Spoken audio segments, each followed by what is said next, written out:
Hi, this is Paul Tyler with a special episode of both the ReImagine podcast and that Annuity Show. We recently organized a forum in 5 parts focused on reimagining retirement in a post-COVID world.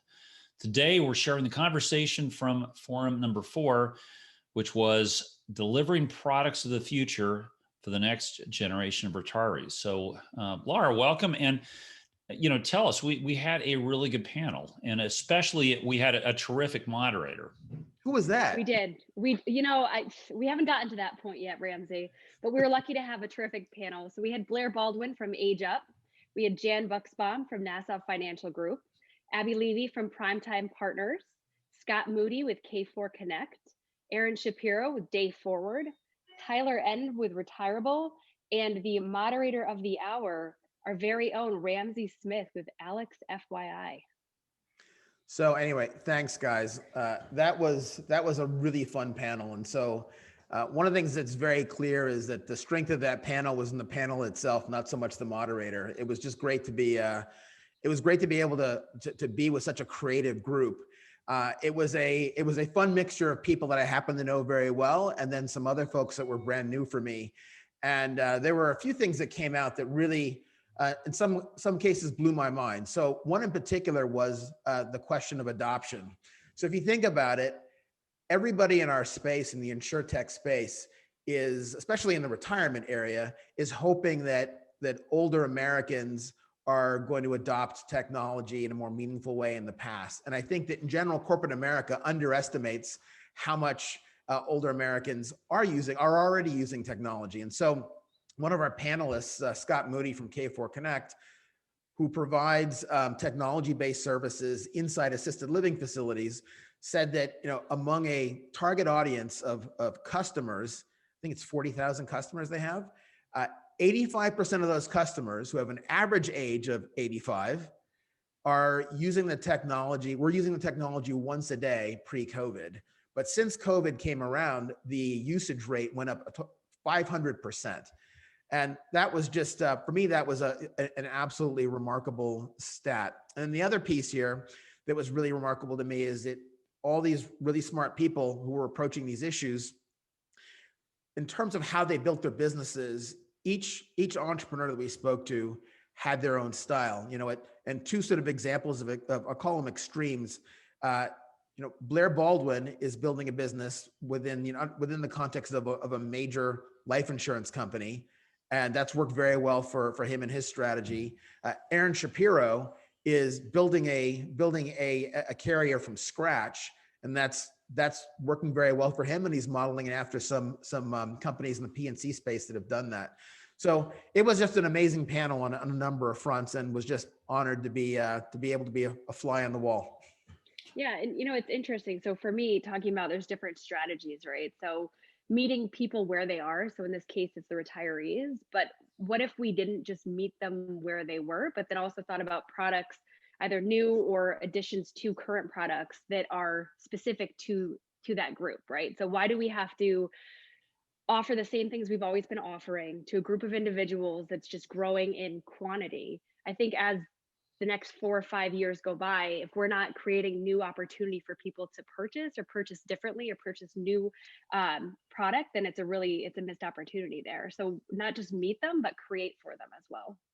No, I think you're spot on, Ramsey. No, you underestimate the power of the moderator. You did a terrific job actually pulling a lot of your friends in here and assembling a great cast and a good conversation. We will have a position paper come out that will capture a lot of the discussion that took place, and synthesize it. And just to sort of, play up both your comments. Yeah. What is the product? I thought we had a really good discussion around what the product actually is. And if you look at what's happening with interest rates, it's out of necessity. I think we need to the industry needs to rethink and relook how we're making money, what the business model, what the products are. Is the product a signed PDF, or is it, I don't know, Ramsey, a certified, I don't know what you call it. It shows you what I need to learn over the holiday. What's a piece of digital currency? I don't know. A signed certificate with, on the registered on the blockchain. Is that the product of the future? Or in the case of Scott's, K4 Connect, is it really like an interface that sort of links our world together in a new way? And we certainly have seen behavior ourselves change.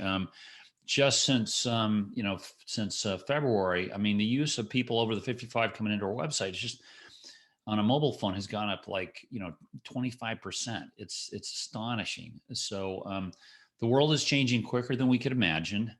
And I don't know. With that, I don't know, Laura, do you want to run the tape? Let's roll tape. Real interesting, kind of ride here in Hartford. If we were in Hartford, Jan Buxbaum, who's head of product, he's going to sort of help us kick off the Q&A after we get off the panel discussion. Beautiful building, right smack dab in the middle of Hartford. And you talk about ecosystems. If you ever built one for insurance, that's Hartford.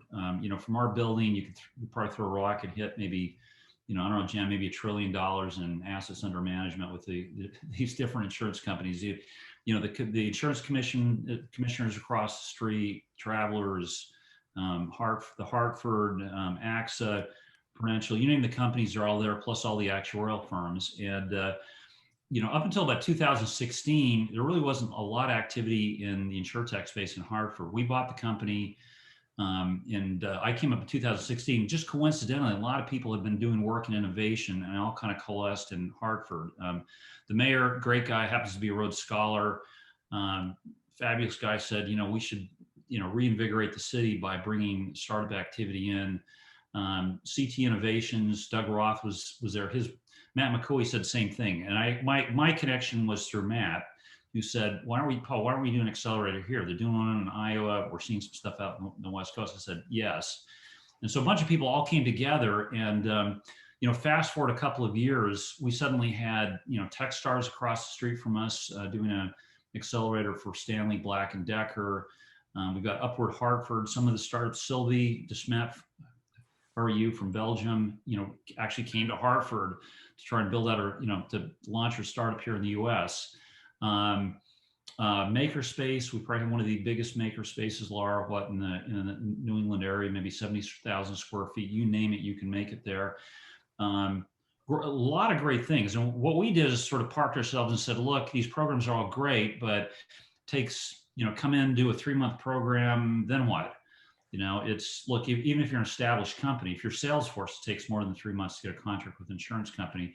So we said, let's create a community where we bring together people in the community who are kind of like minds, like innovation, want to support startups, with really good people who are, dedicated to driving change in the business. And let's kind of support them over a longer period of time to get their business up and running.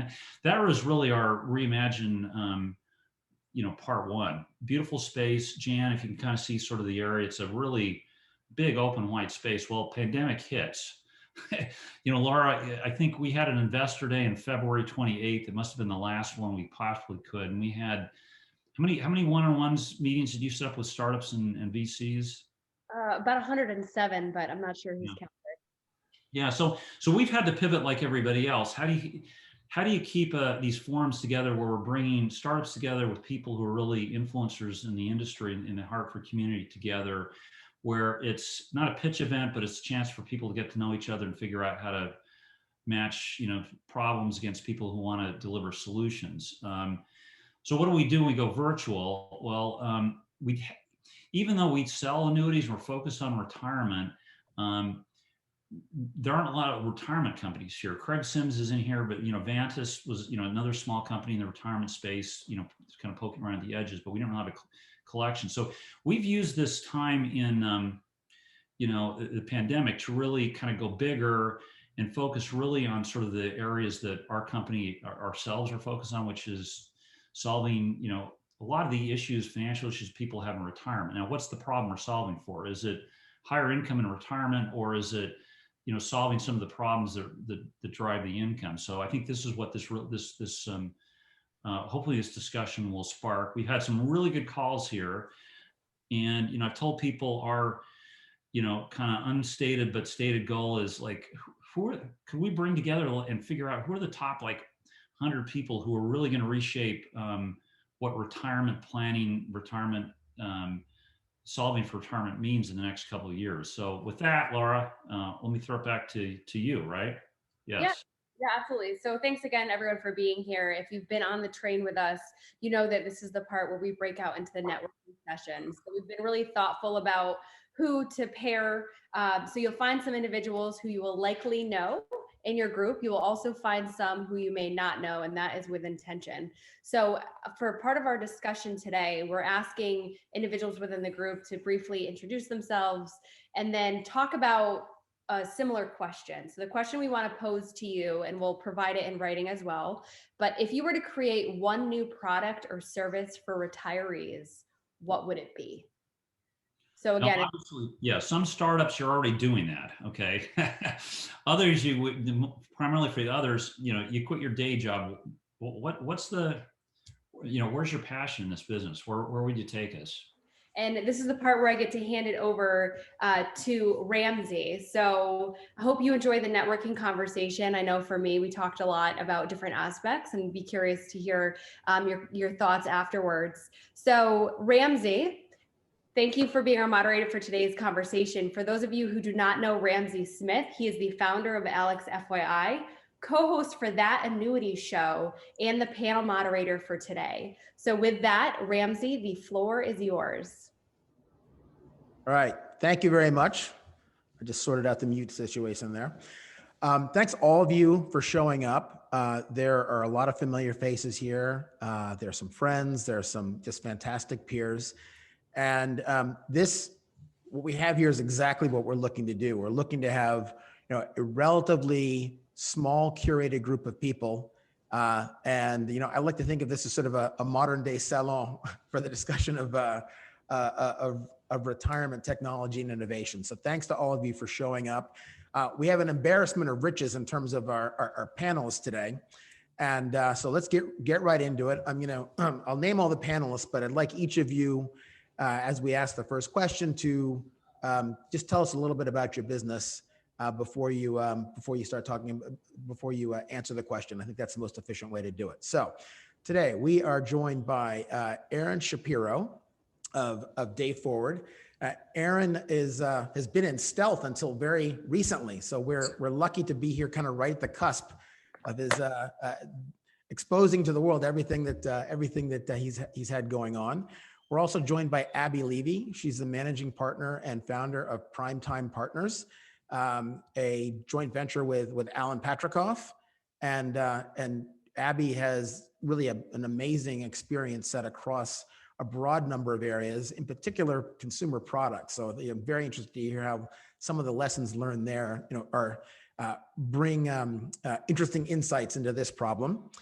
We've got Blair Baldwin, founder of Age Up, and Age Up has introduced a very novel type of deferred income annuity, one that addresses really more than anything else out there the extended life that many of us and many of our relatives are going to be experiencing.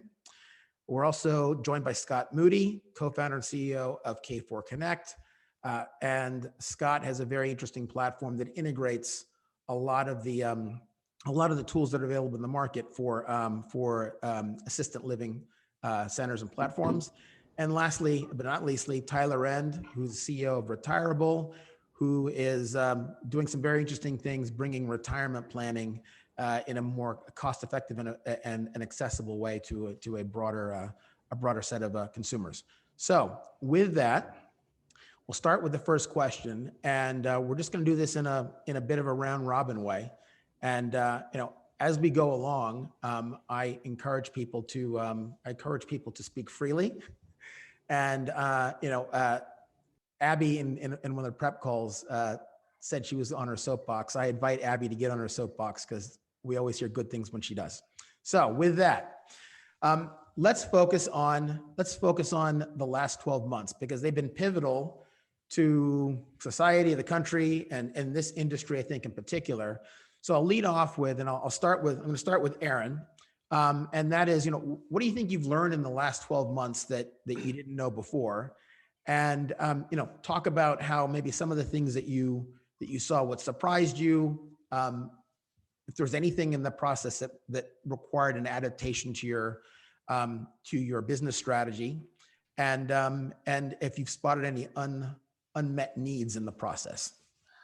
Yeah, definitely. Hi, everyone. So just to give a quick intro to Day Forward, we are a direct-to-consumer life insurance carrier, pure digital. The best way to think of us is what Lemonade or Root have done in car and automotive, but focus on life insurance. As was mentioned by Ramsey, we've been in stealth for the last year. We announced the company about a week and a half ago, and we'll be live in our first state in a few weeks. So I think the biggest thing, I mean, it's been a massive education over the last year, because 12 months ago, the company barely existed. And so we've had a year to pretty much stand up a full carrier from scratch and build all the technology to, to basically, fully power a modern digital first life insurance company. And I think the biggest surprise for me, and I'll spare the COVID answer because of that's, probably a lot of people are going to be talking about that today, is I think the biggest surprise was the reaction from a regulatory standpoint. When I first started this process, I anticipated that the regulators were going to be pretty risk averse and very resistant to a lot of the stuff we're going to do. And probably the biggest surprise was how supportive that they were. I personally met with the head of 8 different commissioners for different states. And what I saw was that they all realized the world is changing and innovation has to happen.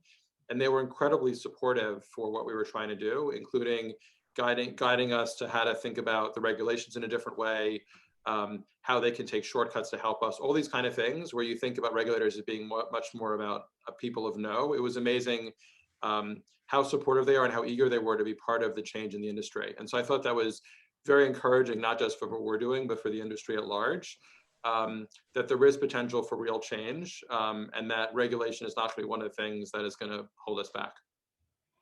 All right, thanks, Aaron. Abby, talk to us about some of the things you've learned in 2020. You've had the ability to see lots of companies, and what are some of the things you're seeing, and what have you learned from the process? Great. Well, thank you, Ramsey, and to the group here. Happy to be here. I run a small venture fund, about $50 million seed to Series A, and about 25% of our portfolio will be focused on financial security for older adults, because, as you know, half of the older adult population will run out of money. They're just, longevity has outlasted people's bank accounts. And so, we are absolutely looking at a lot of different businesses across the spectrum. And one of the areas, in terms of some of the things I've learned, is that, the incumbents, these are the retail banks, these are the insurers, these are the health insurance companies, that they've known this is coming. It's not like the data didn't suggest this is coming in this direction. I think that everyone really has been waiting for a white horse to come along and kind of save the day, and whether that's government or startups is yet to be determined. And so I think what I've learned is that there's actually a huge desire on the behalf of incumbents to experiment, because this is such a big challenge for them that they don't know how to solve. And so that has been very, very interesting to see the appetite of large institutions to work with startups, to try to pilot, to try new, and to develop partnerships. So I think that has been one thing I've learned. The other thing that's been really interesting is, historically, no one has figured out direct to consumer. In other words, trying to reach people in their 50s, 60s, and beyond has always been a marketing challenge. People have said, listen, either they're not digitally active, or they, you can't teach an old dog new tricks, et cetera, et cetera. And as I'm sure, well, Aaron, to your point, we don't need to belabor COVID, but everyone will agree that the digital usage and technology behaviors of older adults has shifted in the past 6 months, because it's had to shift. And so I think that definitely opens new opportunities for direct to consumer focused businesses, transparently, one of which Primetime's invested in, which you'll hear from in a little bit, Tyler and at Retirable. So I think that's the other insight, is that in a way, prior to this, there was a lot of aversion to trying to figure out how to reach older adults directly with new financial products and services. And I think we're seeing that change. All right. Thank you, Abby. Scott, give us your perspective on this question. What are the things you've learned in 2020 that have been surprising and you've adapted to? You're muted. Thank you. No worries. There were really, a couple things. One was just, you had asked about the whole idea of adapting, right? We really saw this early on, launched something we called Project COVID 911. We serve more than assisted living, all of senior living, right, by integrating various technologies into a single solution. And so, we have a bunch of patents around it. We've raised, a good bit of funds. And so, but, we saw that COVID would just be completely disruptive, specifically to the people that we serve where they live. And so, there was really two aspects of that. One, kind of, I've been around for a while, right, in a very cyclical business. My prior company was founded right before the dot-com crash, right? We went public in 07, right before 08 and 09 happened. So, the first part was just getting in a very defensive posture, right? Getting our financials in order and so on and so forth. And then the second was to attack, right? Kind of through the entire process. So that meant, right, we really had to relook at our product roadmap. We didn't really change it, but we certainly reprioritized it based on more immediate needs, right? And so we did that, and, that became relatively successful. So that said, what have I seen that's different, right? So in senior living, look, it's been devoid of technology, right? When you talk about the most advanced technology in a senior living community is often like a string hanging out of the side of the wall. Like, okay, that's a little bit backwards. So we've had, some success penetrating it, but it was really kind of with the early adopters, the people that had a vision of where to go, that, really this whole idea of transforming their operations and communities to a much more technological platform. But this whole, everybody's familiar with the idea of crossing the chasm, the technology adoption curve. In senior living, that chasm was actually relatively wide. So people were looking at, geez, do I need technology now? Can I wait to next quarter? Do I start this transformation next year? Et cetera, et cetera. Well, that chasm slams shut. That's over. There's no such thing as a visionary and a pragmatist. Everybody's a pragmatist. They need technology now. They recognize it. The challenge, which is what you talked about in our breakout session, is that everybody comes forward to them with a bunch of disparate technologies that don't work together. Well, certainly, the 85-year-old average resident, right, is not going to try to integrate these 20 different or use these 20 different technologies themselves. And at the community level, they have, they're lucky to have one or two IT people, so they're not going to integrate it. So that whole idea, that's where K4 came in, is, integrating the platform. Now we have to solve today's problem. So it's really this idea of, act tactically, but think strategically. You don't want a bunch of disparate technologies that 6 months from now you realize don't work together. But the big change, right, is just what Abby and others have talked about before. There's just this recognition that technology is necessary. And I'd make the argument that older adults, if it provided value to them, have often used and always used technology. It was a matter of just putting it in a position, right, and driving that need. All right, thanks. And we're gonna come back to that theme a little bit later too. So Blair, Abby mentioned D2C, and that's very much a focus for you. So we would like to hear a little bit more about that, but also things you learned this year. And I think in a prep call, you mentioned some surprising customer bases. Tell us what you learned. Yeah, it's been a year of surprises. So Blair Baldwin, I run the team that created Age Up, which is a new and very novel annuity that's issued by Mass Mutual out of their Haven Life subsidiary, their startup subsidiary. It was really interesting. Back in early February, so right before COVID sort of hit and just kind of dominated all of our lives, we ran a pretty large scale survey of about 1,500 folks, mainly in their 50s and 60s, asking a lot of questions about expectations around like longevity, when they would run out of money, whole lot of questions, basically all longevity oriented. The thing that was really interesting is then obviously COVID hit, and there's a kind of a theory that people's attitudes, perceptions, beliefs around their own health and their longevity would sort of radically change due to this pandemic that we're all living through. And the surprising piece of kind of insight is that actually that's not the case. is virtually unchanged, sort of the immediately pre-COVID survey and then the COVID survey that we did, I want to say sort of like late April. And that was a really, really interesting sort of little nugget in that, you know, perceptions about how long you're going to live, specifically your chances of living into your 90s or 100 are really sort of unchanged for people. There's one other sort of interesting surprise for us, though, that really has sort of played out over the last 6 months since we did that second bit of research.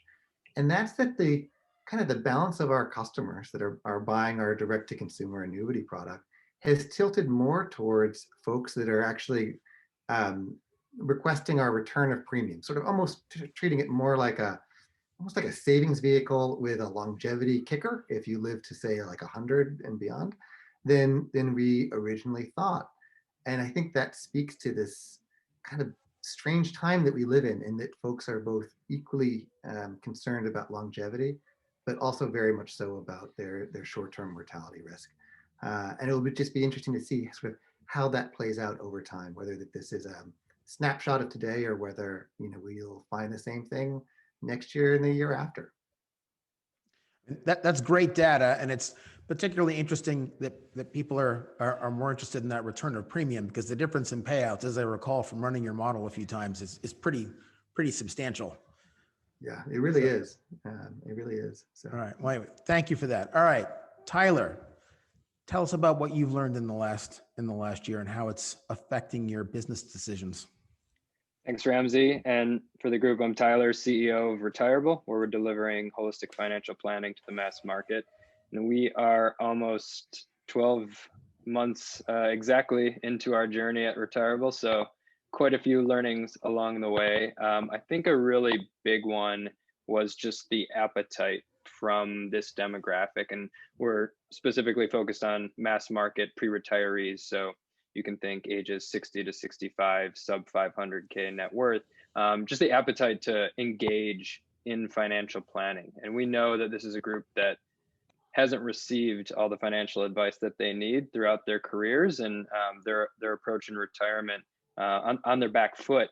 But we've shown that, you know, if we can start a relationship with someone and give them some value early, they're more than willing to continue on with their planning journey. So even something as simple as asking what they're going to do with their free time in retirement and turning that into a holistic financial plan covering 100 data points has been really exciting. So we've just kind of doubled down on, you know, taking that first step and engaging with someone so that we can start the planning process. So is your expectation that your product is a product in of itself, or a gateway to other products and services? Yeah, that's a great question. We see the first step in any financial product service or product sale as a holistic financial plan. So getting people to start the process and engaging with them is the first step. Building that holistic plan is the second, and then giving them access to the products and services that they need to help affect a better outcome in retirement. Okay, thank you. So I think I got everybody in the first round there. The next question is really, it's born of a comment that I've heard many times in the last few sessions we did here, which is about sort of meeting clients where they are, because sometimes that's not always so obvious. So I'd like to sort of go around and, you know, if your answers are quick, that's fine. But it came up in a number of different situations, and sometimes meeting them where they are means something entirely different than is expected. So why don't I start with, I'm going to start with Abby. Yeah, it's an interesting question around meeting people where they are. I think other people are better versed in talking about the direct to consumer elements of this, but it's that as we all know, there's a real lack of financial education in general at any phase of life in this country, but particularly around this phase of life, because it's complicated. Medicare is complicated, which plan to take, you know, figuring out when to withdraw from your 401k, that's complicated. These are very complicated issues. And so I think part of the issue of meeting people where they are is that most Americans don't actually want to engage in the process. And so what Tyler's saying around, he's been surprised by the appetite of people. I think it's because that there's no choice anymore. There's no one there, you're living too long. It would be one thing if you died 5 years after you retired. You're living 30 years. It's a long span of life to financially plan for and not have a plan for. So all I would say is that, I guess I raise more concerns than answers around financial literacy and education is still something that has yet to be cracked. I think they still see large financial institutions as Charlie Brown, like want. So like how we start to change how we speak with people and make it more interesting and sexy is definitely something that, we're interested in seeing that happen, as we look ahead. Great, thanks. And by the way, to give credit where credit is due, the two people I heard use that phrase, one is Rian Horgan, who's online here, and the other one was Farron Blanc, who was featured in one of the other sessions here. So Scott, what are your thoughts on that question? Well, it's interesting. I mean, we come from a different perspective, right? We're trying to integrate various technologies and applications, and actually, very likely, if we're taking notes, some of these financial services, right, for the people that we serve. I mean, we spend, at least we used to, a lot of time in senior living communities, and we do that from our engineers to myself, and then we bring a lot of people in, right, to do testing and user testing. They love providing, believe me, they love providing feedback. So we really have no problem getting feedback. It's been a little bit more difficult, in the situation that we're in now, but we've had video chat as part of our app, et cetera, et cetera. We do really have this focus where our customer is the senior living community operator or owner. The member is the resident, and we're very much a mission-centered company, believing that if we improve their lives, then the benefit flows to everyone else. So it's interesting. People are talking about financial planning or life insurance products. We're really focused on making someone's life, right, easier, safer, more convenient, more engaged, healthier, all those things that will actually expand that, right? But, Abby's right. I mean, and I heard it in the breakout session earlier. When people come into retirement, and particularly when they're looking at a senior living community because of an event that may have happened in their lives, it's confusing and it's exceedingly difficult, and they really don't have anyone to turn to. And often those are people that honestly you're really just trying to take advantage, right? Get their name on a list, trying to sell them to a community, so on and so forth. So it is a real quagmire when you talk about these. It's some of the biggest confusions I see out there, when I'm dealing with family members and the residents. Well, and if you're in the assisted living facility, you actually literally are where they are. So you have a leg up on it is true, but the Delta, and we're working to move into affordable housing because many of our customers are nonprofits and they do that. But the dichotomy between a private pay community, right, and one that is dependent on, Medicaid, it's night and day. And then, you take another step at the affordable housing level. So I really appreciate that, the whole idea of the people that have less than $500,000 of assets, which are a lot of people. Yeah. So Blair, what are your thoughts on that question? You have a very unique product, Yep. and how are you bringing that to people instead of a place where they're feeling a clear pain point? Well, I think the topic of education has come up a few times, and for us, we're really looking to speak to people who are actually on the education journey themselves, so that they're reading financial blogs, they're listening to podcasts, they're self-directed digital users that just happen to be in their 60s. And we're trying to meet them with sort of content along the way that sort of talks to the problem that we're solving. It's a narrow problem, it's one of longevity, but also then sort of raises the product solution that the Age Up is providing, and hopefully encouraging them to come to our site along the way and get a quote and buy it. So it's really about sort of engaging them through that sort of digital content. This is obviously not for the whole population of people, it's more for that self-directed digital buyer, but there are a lot of them out there, especially, another topic that's come up today is just how much, COVID has sort of forced more people sort of online into these purely digital channels. All right, thank you. All right, Tyler, your thoughts on that, and you'll be first in line for the next question too. So we're going to hit you back to back, if that's okay. That's great. Right. Yeah, so it's an interesting question of focusing where they are, and that's kind of the approach that we've taken. Is, everybody has somewhere that they go for advice, and that might be their brother-in-law who works at a bank, or a coworker, or a seminar at work. So we really focus on, what are the triggers that get somebody to start asking questions? And so we focus on things like Social Security and Medicare as entry points to planning, because these are really big, urgent questions that people have to answer. And fortunately, with this group, it isn't as saturated on the advertising as front in some of the digital channels. So we've actually seen really good results on like Facebook, for example, where people will have conversations with each other around these financial topics, even strangers that they've never met. Amazing. All right. So I just realized, Aaron, would like to get your perspective on that question, and we'll come right back to you, Tyler, with the next one. Sure. So I've been doing things on the internet for the last 20-ish years. And if there's one thing I've learned, which is that anything that can possibly be sold online has been sold online. I remember all the discussions like, will people ever buy diamonds online? No, that's impossible. Will people ever buy groceries? And no matter what it is, the answer is always yes. And so when I apply it to this space, I think that same thing holds. I don't think financial products, broadly defined, like our world, is going to be the one exception to the universal rule that everything else is sold online.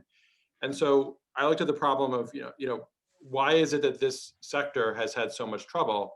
And I think it boils down to that this industry hasn't done a great job. Our challenge in this industry is to make the products and the messaging and the process of buying as simple as other categories. And all the other categories have gone through a journey of going up the internet sales curve by forcing radical simplicity on both the sales process and the products themselves that are purchased. And that's the journey that we have to go through today for this category. And it's not a question of whether the stuff we're talking about is going to be sold online primarily. It's a question of, it's not if, it's a question of when. And basically, how long is it going to take for us to finally crack these problems so it's sold at the same scale as every other sector of our economy? Right. Thank you.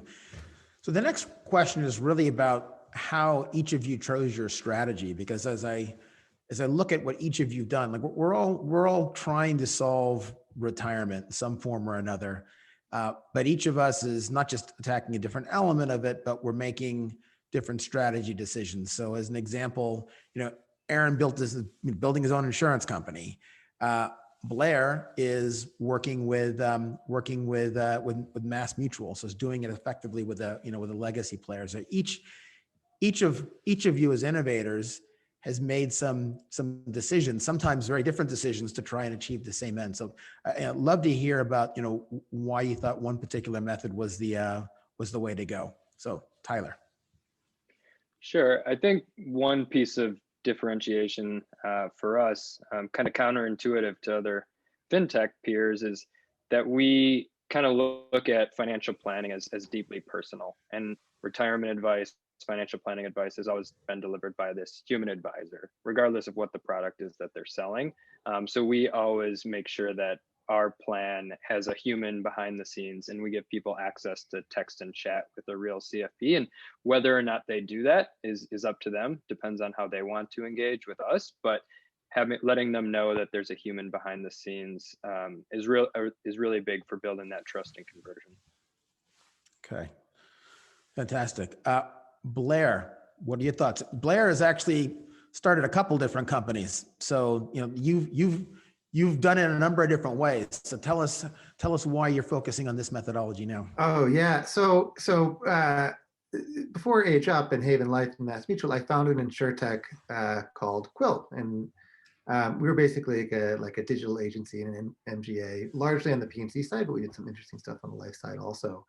And one of my biggest frustrations in that whole journey was that we really didn't control like product manufacturing and pricing and like the nuts and bolts of actually what makes a product work. And you really have to be a carrier to do that. It's very hard to be sort of a startup. So by the way, Aaron, I absolutely applaud you for what you're doing. When I started my last startup, it really wasn't an option. There were no startups that were raising capital to become carriers. It wasn't like a thing. So there's no like sort of like reference point like there is today. But I think to some degree, you really have to do that. You either have to be sort of lucky enough to be in a carrier that can sort of embrace change and almost set you up in like a random little subsidiary that nobody looks at, and you can just go and do really interesting stuff. Or raise the venture capital needed to actually buy a carrier or do something interesting so that you can control manufacturing. Because otherwise, you're just limited in how much you can do when you're just kind of playing around with a sort of almost just a digital front end.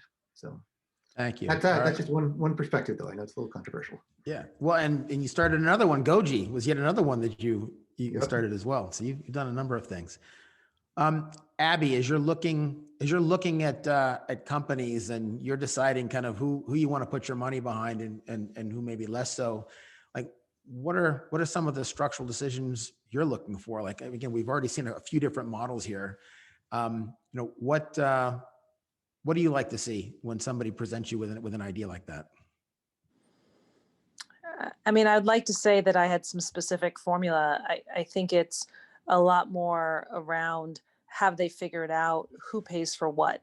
And I think one of the, it's a very obvious statement, but I think one of the challenging pieces is when you're dealing with retirement, where already the retiree is, the whole point is they're strapped for cash.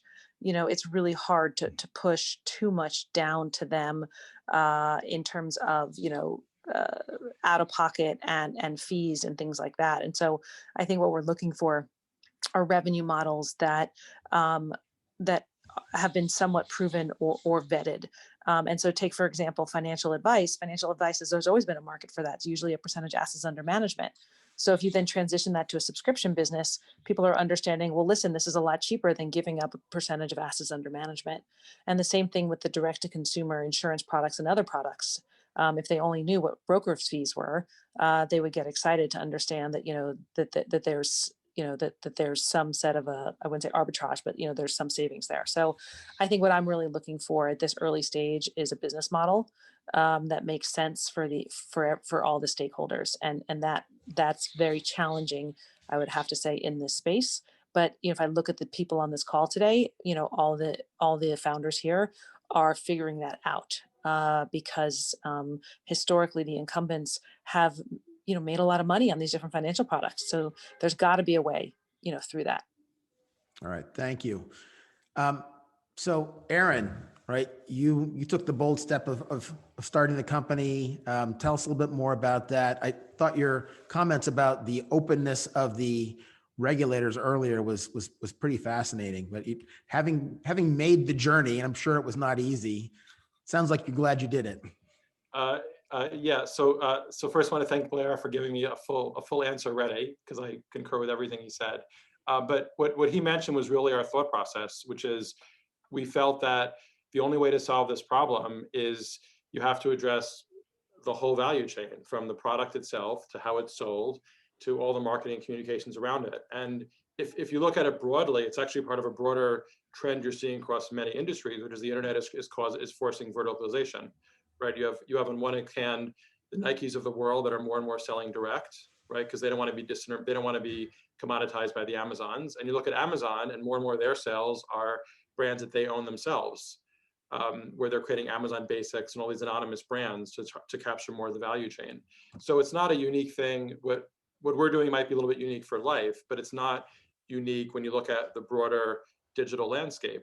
If you verticalize your business, you control the full customer experience broadly defined, which means you can fully meet customer needs, which is the products they're buying, how they buy it, how it's serviced, and all the messaging around it. And that's what we think is the formula, not just to be successful in this industry, but in every industry. We're just applying it to this industry, which is kind of a new thing, but I think it's where the world is going, both this sector and many other sectors. And I will say on the regulator side, it wasn't my biggest concern when starting this company. And what I found is that if you're doing something that really is in consumers' interest, they're amazingly supportive in my personal experience, because they exist to be pro-consumer as well. And as soon as they realize you're not trying to, game the system and do XYZ and do some fancy thing that makes you insolvent, or getting more commissions to screw the consumers. Once you kind of eliminate that skepticism they naturally have, they end up being very supportive because they really want the same thing. And I really believe that our product is pro-consumer and what regulators want to do, even when we don't technically adhere to all the regulatory guidelines. And that's been the negotiation, which is once they understand our intent, then they're very flexible about changing things on the margins, because they understand that a lot of those regulations were created in a pre-internet world that just don't apply to how things are really done today. And then we found a remarkable degree of flexibility and accommodation. So that's interesting. I mean, all that's very interesting, but the big nugget there is you got them over the hump. There was a trust hump. They had to trust you, and you had to get them past that, and that opened up a lot of things. That's not a small thing. So congrats on that. Yeah, and I mean, and in full transparency, we had help because a member of our board is Maria Volo, that some of you may have heard of. She used to be the department. She used to be the head of insurance regulator for New York State, the commissioner, the superintendent for New York State Department of Financial Services. So it certainly didn't help that she was in the room when I made these pitches. It certainly made it a lot friendlier. But I had to go through the same process of courting her and convincing her to put her name behind it. So we still had to go through that journey of, showing the world we really are pro-consumer. All right. Well, I always like to say that NYDFS is the OG of insurance regulators. I'll probably get in trouble for saying that, but it's true. All right, Scott, tell us about some of the decisions you make. You're also a serial entrepreneur. You decided to go enterprise. You might add on direct to consumer. Tell us about that. Yeah, so it was all circuitous. I'd like to tell you, I thought about this all ahead of time, but it was completely random. So, as you know, my prior company had been acquired by Apple. It's now the Touch ID. And I retired. I didn't really like being a public company CEO. I was pretty burnt out, swore I would never work again, double swore I would never do another startup, and retired here to North Carolina. I was actually on a trip to Rwanda when I met somebody. I won't go into the details, but I thought doing so much good in her life that I needed to do more. And so that was the idea. I came back, spoke to my wife, not dead yet, not burnt out anymore. I need to do more. I don't know how to do much. Right. So maybe I know something about startups. We got lucky once. Why don't we start another company? And if it's successful, we could use the proceeds to help others. So all our founder shares are committed to other services. Right. So that was the idea. And so we're developing what we call this technology that we integrate everything with, which we now call Fusion OS.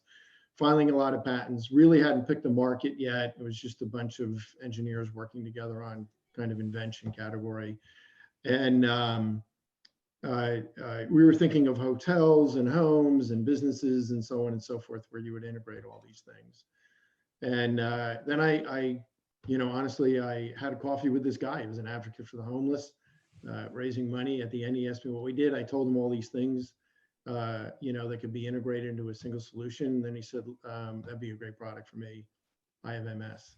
And literally at that cup of coffee, pivoted the entire company, realized the calling wasn't just the money, it was the tech itself. So we really focused just on older adults and people living with disabilities, right? But then, how do I get into, so I'm thinking consumer, right? Consumer's super hard. And then remember, we're dealing with a more challenging demographic when it comes to technology, but I was, longer story, but kind of committed to losing all our money on pursuing this mission, and I was busily doing that. And then I met a guy, right? You can see I don't have any ideas myself. I just meet people. I met this guy that built up all these senior living communities, and I was like, oh my God, that's B2B to C, right? So our customer, as I mentioned before, is the operator, right? The mission, right, is to improve the lives of their residents, our members. And that's really how we came to the whole thing. Now, that said, once you start looking at that, it's an exceedingly hard market, right? That has really been devoid of technology. Our solution, right, was, completely unique to them and really kind of on the market. But the fact of the matter is there was a lot of work from there. I didn't know anything about older adults. I didn't know anything about senior living. And just learning, everything from payment mechanisms to just the UI. So there was a lot of work, experiments, right? Trying something, trying it again, right? And so it's just kind of repeat and approve, repeat and approve. And just the whole idea of being agile and being able to do that quickly. This is why we had so many, there were parades of buses sometimes coming into our building with everybody's in a wheelchair and in a walker. We definitely didn't look like your average startup, but we spent a lot of time really understanding, who we serve. Oh, fantastic. All right. So we're out of time for the moderated portion of the panel. I want to thank everybody for answering the questions. I'm now going to hand it over to Jan Buxbaum from Nassau Re. And the best part about this is that we're going to be opening up to your questions. And just looking at the list here, I've never seen as many questions as this in the chat. So let's run with it, Jan. Hey, so I think most of those questions are answered, so we can just make it a dialogue. I was listening to the conversation the last, 45 minutes, an hour, and there's a couple of things that kind of stood out from me that I think would make for a good conversation. Well, one first is everybody here is highly focused on the consumer and creating consumer value. But the big question here, and someone mentioned this in one of the actually chats, that they talked about addressing the elephant in the room around distribution. So everybody here is also talking about and thinking about how to kind of disintermediate distribution. On the carrier side, like you think about why, I think maybe Aaron mentioned this and Blair, right? You have on one hand, right, carriers who perhaps have been ingrained, older carriers that have been in the insurance industry for a long time and maybe hesitant to try kind of new distribution angles because they're profitable doing what they're doing, right? And then you have other distribution companies that don't necessarily have a carrier to make or manufacture some of these innovative products. So I think there's two different angles that people can come in at this at, but the overall goal is how can we, change the game in terms of designing products that are more consumer friendly, perhaps disintermediating distribution. Maybe that's a good place to start the conversation in terms of maybe some of the challenges going D2C. The one other thing is financial services being complicated. That's a theme that's also come up a lot, right? So consumers definitely need advice, and there isn't necessarily a centralized location to get it. The one question I have is, and I agree that it's a matter of when people start purchasing these products online. And I guess the question is, can we make it simple enough that people can purchase D2C online, or maybe it's direct, but with a human if they want to kind of opt out from a fully digitally integrated process to actually speak to someone to guide them towards a solution. So those are some of the broad themes, but maybe the distribution component is somewhere where we start. Curious on thoughts, maybe Blair or Tyler particular, Blair, you've been working with, a larger company, but really, who has a massive existing distribution company that you are within it trying to kind of disrupt a little bit. Yeah, I mean, look, we're like fully outside the mothership. I mean, so much so that I've actually never been to Springfield. We are literally like a startup doing our own thing off on the side. Which, by the way, I love MassMutual. I think the world of them. I'm just not involved in any traditional distribution stuff. The reality is direct to consumer is really, really, really hard. You need some thick skin and some deep pockets to play, because it takes a while to get it right.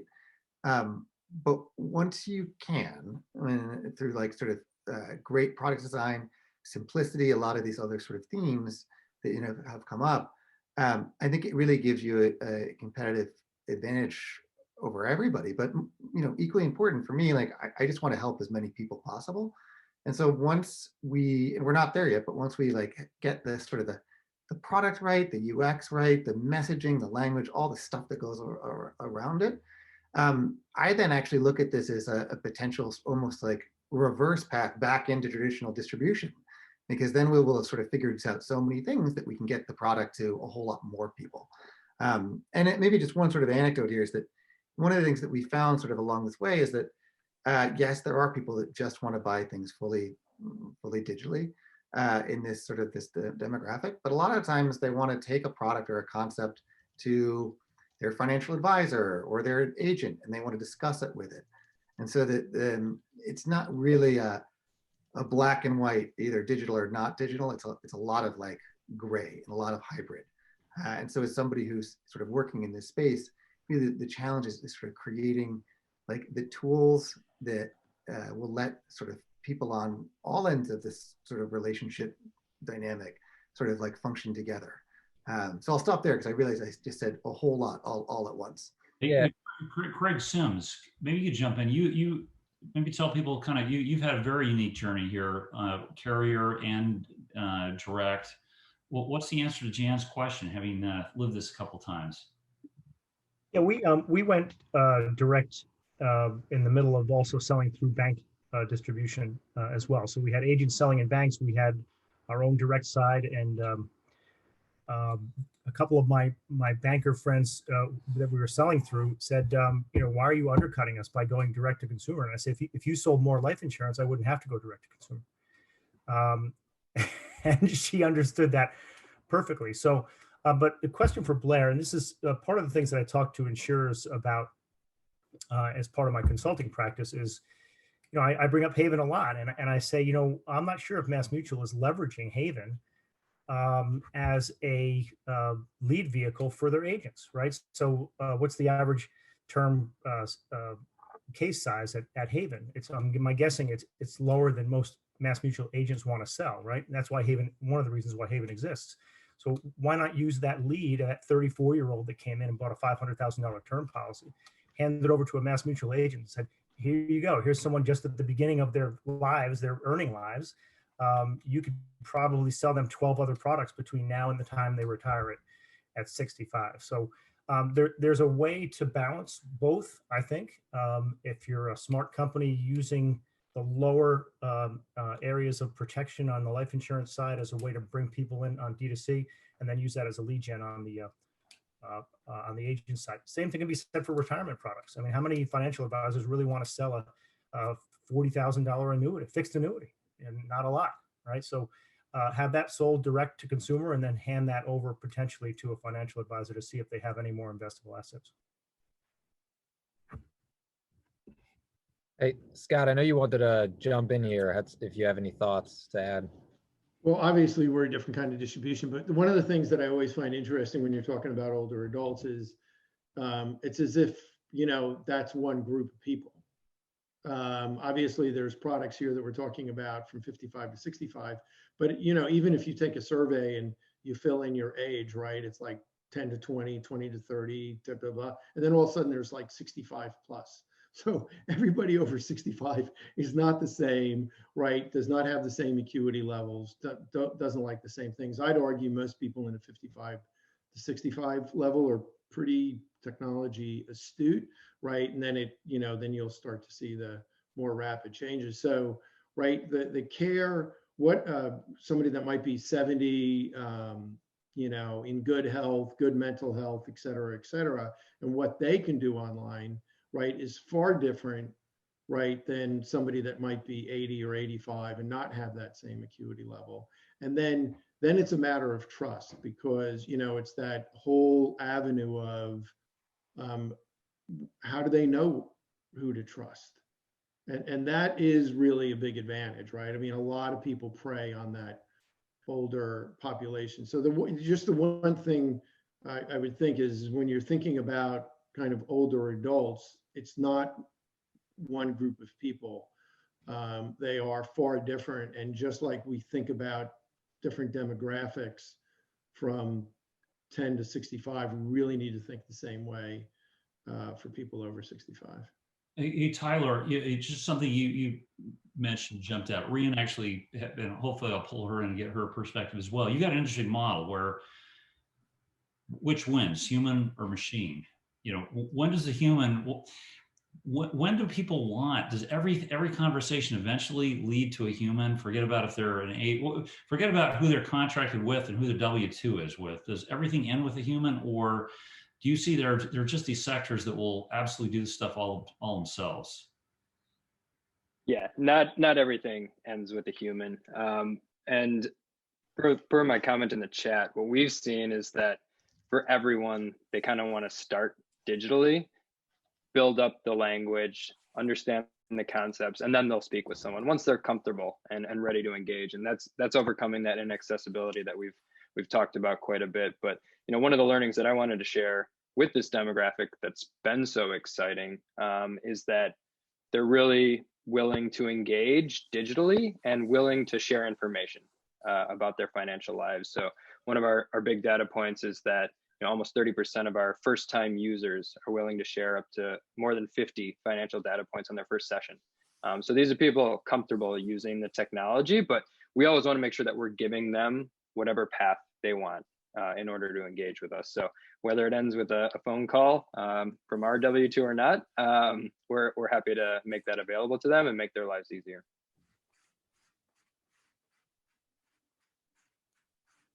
Hey, Sarian, I'm not going to use the word senior. Users of your app. When as a person, when do you hand this off to a third party? How does your ecosystem work? How do you see it working? 2 years, 3 years down the line. Yeah, so look, I came from the world of human advisors, so I don't have this like predisposition of it needs to be all tech or it needs to be all human. I think the question is like what meeting our customers where they are in that moment and what are they looking for. So Tyler mentioned this kind of research journey and we see it over and over again. This customer is on a research journey. They want to do a lot of research online. What we see as our customers are really savvy. It doesn't mean that they're reading the Wall Street Journal or trading stocks, but they have developed a financial literacy over the course of their life, and it comes from doing their homework and doing their research. I mean, this is like the Reader's Digest, generation. But I think there's going to be moments in time they're going to talk to people, but like people doesn't necessarily mean a financial advisor or an insurance agent. It might be their next door neighbor, right? And so I think there's this like shared set of experiences that people are going to talk to their community about. There's another set of experiences that they're going to seek out advisors. And I would look at like Medicare as a perfect example, which is consumers spend a lot of time doing research online. The first year that they buy Medicare, they're more likely to use an agent or a service that has a phone-based system. But if you look at the data of Medicare sales this year, if you're in your second year of buying Medicare, you're much more likely to actually buy it online. And so I think there's just there are these moments where you're going to need different types of experiences. And what we get really excited about is actually building an experience that allows for that. And so like our retirement store has a series of partners in it. Some of our partners are 100% human. Some of the partners are a mix of digital and human. And our view is that depending what our customer needs that moment in time, they can find that right service that's going to meet them where they are. Interesting. And Tyler, you made some interesting comments about Facebook as it turning out to be, I think, an interesting way to engage people. Abby, this may sound like a little bit of a random question, but you could look at insurance and say, this was the original influencer marketing business, right? You never drove down the highway and saw billboards, advertising life insurance. It was all word of mouth. Now, you spent some time with, as I understand, with SoulCycle. There's a business model where, man, you got a passionate group. They tell each other. I mean, I have friends who just, I won't tell you how much they spend on SoulCycle classes. What could we learn as an industry from a business model like that? Oh, I've never been asked that question. It's a really interesting one. I think that there's, I think one of the things you can learn is it's less SoulCycle's success. Yes, there's the peer-to-peer, but ultimately it was kind of these star instructors that you kind of follow your guru, you follow your coach. And we see this in health where there's lead influencers that might be your primary care physician, might be, somebody that you really trust with these big decisions. And so I do think that there's kind of, I wouldn't say a group think, but I think that there is the authority. I think one of the things you can take from SoulCycle is the authority that the instructor has. Who is the authoritative voice or person. And that we've seen historically has been a financial advisor, someone who sat around the kitchen table, who knew your kids' names and was that authority. What is the new model of an authority? I don't mean like in a tops down, big brother's watching, but just more someone that you trust, that you're willing to follow their recommendations. And I think that's the piece we forget, is that these are all guided decisions, most of these. And so the question is, who's your guide? So to Rhiannon's point, it could be your neighbor, but I think that there's a difference between an influencer and a guide. And I think that's the piece that we're seeing here, is that people are looking for guides in this space. So I think that's one thing that I see as a corollary. And then I think the other piece that you have to remember is that these are very emotional big decisions. This is a very emotional process. And I've talked about this with a lot of our portfolio companies when it comes to issues addressing older adults. It's just and it's a very heterogeneous group. Whoever said that, I completely agree. What is the emotional connection you're creating? And I think, and how are you taking care of the financial stress underlying every person that we're going to be dealing with, unless they're in the top 1% of the 1%, and even they have financial stress, is combating an underlying feeling of financial stress. So, SoulCycle connected emotionally through musics and candle lights and all of these things that were emotional support systems. What are the emotional support systems that we're bringing into financial services around this phase of life? So those would be off the cuff 2 things that I think could be corollaries, but it's definitely a stretch from fitness to financial fitness. So Tyler, can we make emotional connections through Facebook? We can start on Facebook. But yeah, to Abby's point, one of the things that we focus on is some of the non-financials, and we'll drop that in as part of the fact finder for our onboarding, where we're asking all these financial questions about their assets and liabilities and income sources. But we as a group all know that the best outcomes in retirement are going to be dictated by how people spend their time and their money and who they socialize with and where they live. So we make sure that we are starting that emotional connection and getting them to focus on the right things.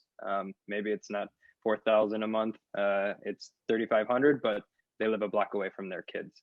That's what's going to lead to a happy retirement. Jan, I think we've got time for one more question. Yeah, I think just to connect with what Tyler was just talking about, it has to start with how people want to live in retirement. That's kind of the first question. We start with sometimes how much money you have or what you want to spend, but I think those are secondary issues. The question is, what do you want to do? How do you want to spend your time? Let's look at your overall picture. That's the best way to probably create that, I think, emotional connection. And then you can go into, okay, now that we know where you want to live, let's talk about your assets. Let's look at the parameters. Let's look at all of these different things, and we can figure out whether this works and where the trade-offs that you have to make. The reality is, like, retirement planning is more complicated, right, than accumulation, right? If you're 30, you save as much as you can and invest it, and then come to us when you're 60, 65, and spending that money becomes a much more complicated task. I wonder if there's a difference between, I don't know who mentioned this, around Medicare, where people purchase it, they need an advisor, then they're used to it so they could purchase it themselves digitally online. One of the challenges as you get more complex or more expensive products is there that shift between what someone is willing to purchase online, like their cable bill or cell phone, versus a car, which people want to go into a dealer, although that's definitely changing with Tesla, and financial products, which might be $100,000 ticket or $150,000 ticket. And what are some of the things like the larger, like the Teslas of the world have done to kind of disintermediate distribution, get people to trust them and feel confident so they can transact in that way? Hey, Scott, let me just kind of grab that and just kind of focus, let me grab the Tesla. We'll go there. I love them. I know you picked that one up. Yeah. So, is insurance going to be just, we think about insurance, is insurance going to be insurance, or is it going to be something tucked inside a subscription? You bought the Tesla, you went to the retirement home or assisted living center, and the reason the insurance center could do the following is because they had insurance policies behind that was based on people in the room. I mean, from a tech environment, what makes sense with the interface here? That was for me. Yeah. Okay. Look, to me, people are very similar. I mean, unless you're forced to get if you look at an independent senior living community, right? I'd move into one, but my wife doesn't want to, right? I mean, they are so nice. They're like, some of the top ends are like resort. So these are the decisions that people are often making about convenience and hospitality, right? Just to the whole idea of like asking somebody, that Jan said, what do you want? Right. And so, yes, people like to think that they want to live in their own home, but there are challenges with that, right? As friends die, you're not working anymore. That's where you got all your friends, right? So on and so forth. So, but technologically, it's actually quite similar between the two. What you might integrate in a senior living community is different than a home. The services that you can get in a senior living community, you need to now curate in kind of a gig architecture in the home. But technologically, it's interesting enough. It is, very similar. There are cases, though, that, despite all the challenges, people confuse nursing homes with independent living and assisted living. But the fact of the matter is that, you do have a lot of conveniences in independent living. You do have a lot more people that you can, be friends with. There's a lot more activities. And it can literally be lonelier in the home, right? But technologically wise, I would say it was actually quite similar. So on the theme of technology, we're at 4:22. I want to give the floor to Tyler to give a 3-minute pitch so we can hear more about Retirable and what he's doing there. We'd like to showcase different startups throughout these programs as a way to show people what is going on already within the marketplace and maybe what we can aspire to as we look forward. So Tyler, the floor is yours. Thanks, Laura. Appreciate the time to tell you a little bit more. I feel like I've been sprinkling most of this in, but as many of you know, I started my career in retirement decumulation at a financial services firm dealing with high net worths. And at Retirable, we're going to deliver that same level of sophisticated professional financial advice to the mass market, and specifically people who haven't been targeted due to their low AUM. And with more than 2/3 of customers reaching retirement never having seen a financial plan, we decided we need to rethink how that's delivered. So we focus rather than selling products or services, we focus on delivering a relationship with our customers and delivering a free financial plan to them, access to a real human CFP to build that trust, and then a home base for all of their financial planning needs as they transition into the third phase of their lives. So that was our first year at Retirable, and from here, we're excited to be launching some new products in 2021, focused on decumulation and combining financial planning with behavioral science to give people the best outcomes. That's great, Tyler. Thank you so much for that.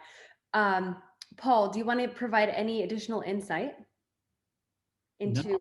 Not with this crowd, no. Great. I've got one thing I'd like to mention quickly, if I could. So one of the things we didn't quite get to was, adoption rates. So everybody here, we're all betting the ranch on baby boomers and older Gen Xers using technology in a much more intense way than I think the whole world seems to give them credit for. So, just one specific piece of data that I thought was fascinating came from Scott. He mentioned it in our previous, in the breakout session. He also mentioned it here in the chat. But Scott, maybe you can talk about this very quickly. Just how much these 40,000 people that you have under your umbrella are using technology every day, especially given their age. You're muted. So one of the big issues is people. I joke, right? They take this individual technology, right, that was designed by and for a 25-year-old, put bigger fonts on it, give it to the older adult and say they don't like technology, right? So, one of the challenges, of course, is always to provide value to that person. And when you provide value, whatever it is, right, then people will use it. And so that's really where we have this kind of insane focus. I mean, honestly, if you ever use the Touch ID, it's exceedingly easy to use. It has to have that same, concept, right, with technology and whatever that technology is. So it's not just something that's easy to use, it really provides value. And when it provides value, share the stats with us though. Share us those stats. These stats are amazing. but the key is to do that. But when you do provide that value, they use it. And then to that end, right, our average member is an 85-year-old woman, right? And they use some form of our technology. It could be the app, right? Or it could be voice, right? We do everything voice driven as well. Is they use it on 85% of them use it on a daily basis. Like that's a pretty outstanding number, right? They may not, we're not trying to get them to stare at Facebook 20 hours a day so that we can sell them, right? We're trying to serve them, not sell them.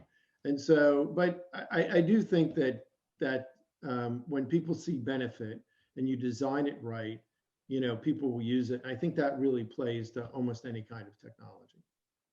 All right. 500% increase in usage, you said. Well, during okay. COVID. So what happened during COVID is it didn't go up from 85 to 90. Well, it went up a little bit, right? But the usage by those people went up significantly. So let's say somebody was only using it once a day, right? What we were seeing was it went up materially during COVID. So they were doing a lot more video chats. They were doing a lot more texting. They were, all through the app. They were doing a lot more of X, Y, and Z. All right. Thanks. Those are great stats. Well, I'm going to share them in other conversations, just so you know. All right. Sorry, Paul, it's all you. All right, Laura. No, so I don't know about everyone else, but I've heard obviously a lot of wonderful, great ideas, things that are making me think. But for me, it comes back to that guru. I really appreciate that way to think about it, is following someone with trust for the guided decisions. And it's not just serving for the financial wellness, it's serving for the full wellness. So I like the fact that there was discussion about more than just the bank, but the people, the time, the place, how they're gonna really retire as their whole self. So as you know, we've mentioned before, this is Forum 4 out of Forum 5. Tomorrow marks Forum 5 of 5. So we invite you to join us tomorrow, same place, same time, where we're going to be talking about creating online security for seniors and their savings. So we've taken the path from the beginning to this point today, the product conversation. Now, how do we keep them safe? How do we keep them secure? And what are some things that we may not be thinking about that we should be? So we have a really packed panel tomorrow. Again, we invite you to join us. If you're not already signed up, I'm happy to add you to that list. But thank you again for joining us this afternoon. You will find this content in the form of a podcast, as well as a written white paper. So be on the lookout for your name in quotes and highlighted there as such. So again, we welcome any outreach after the fact. We thank you all again, and we hope to see you tomorrow, 3 p.m. Eastern time for Forum 5 of 5.